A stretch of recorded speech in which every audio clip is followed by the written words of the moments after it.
നമസ്കാരം. എൻ്റെ പേര് പ്രവീൺ കുമാർ. ഞാൻ നെയ്യാറ്റിൻകര താലൂക്ക് സബ് ഓഫീസറാണ്. ഞാൻ ഒരു ദിവസം രാവിലെ വ്യായാമം ചെയ്തുകൊണ്ടിരുന്നപ്പോൾ എനിക്കൊരു പെട്ടെന്നൊരു നെഞ്ചിനൊരു സഫോക്കേഷൻ വന്നു. അപ്പോഴേക്കും ഞാൻ ജിജി ഹോസ്പിറ്റലിൽ എത്തുകയും അവിടെ ഡോക്ടർ ഗിരീഷിനെ കൺസൾട്ട് ചെയ്യുകയും ചെയ്തു. തുടർന്ന് എനിക്ക് ബ്ലഡ് ടെസ്റ്റ് നടത്തിയപ്പോൾ അപ്പോഴേക്ക് കഴിഞ്ഞ ദിവസം വന്നത് അറ്റാക്ക് ആണെന്ന് മനസ്സിലാക്കുകയും എന്നെ ആൻജിയോഗ്രാം ചെയ്യാൻ വേണ്ടി അഡ്മിറ്റ് ചെയ്യുകയും ചെയ്തു. അപ്പോഴേക്കും എൻ്റെ കുടുംബത്തിൽ എൻ്റെ ഫാദറിൻ്റെ 2 ബ്രദേഴ്സ് എല്ലാം അറ്റാക്ക് വന്ന് മരിച്ചത് കാരണം എനിക്ക് അതിയായ ഭയമുണ്ടായിരുന്നു. എനിക്ക് ശരിക്കും പറഞ്ഞാൽ എനിക്കൊരു ശ്രദ്ധ തന്നതെന്ന് പറയുന്നത് ഡോക്ടർ ഗിരീഷും ഞാൻ കാഷ്വാലിറ്റി കിടന്നപ്പോൾ എന്നെ അവിടെ വന്ന നേഴ്സിംഗ് സൂപ്രണ്ടുമായിരുന്നു. അവരുടെ രണ്ടുപേരും തന്ന ഒരു ആത്മധൈര്യത്തിൻ്റെ പുറത്താണ് അടുത്ത ദിവസം ഞാൻ സർജറി നേരിട്ടത്.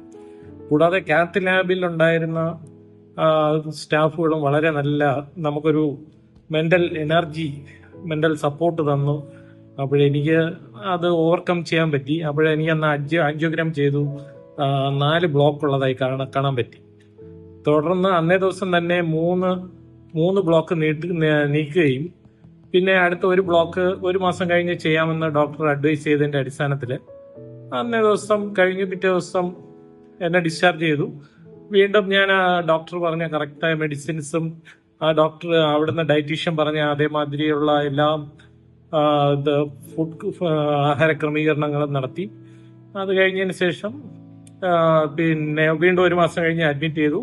4ാമത്തെ ബ്ലോക്കും വളരെ ഇതായിട്ട് അദ്ദേഹം നീക്കി തന്നു.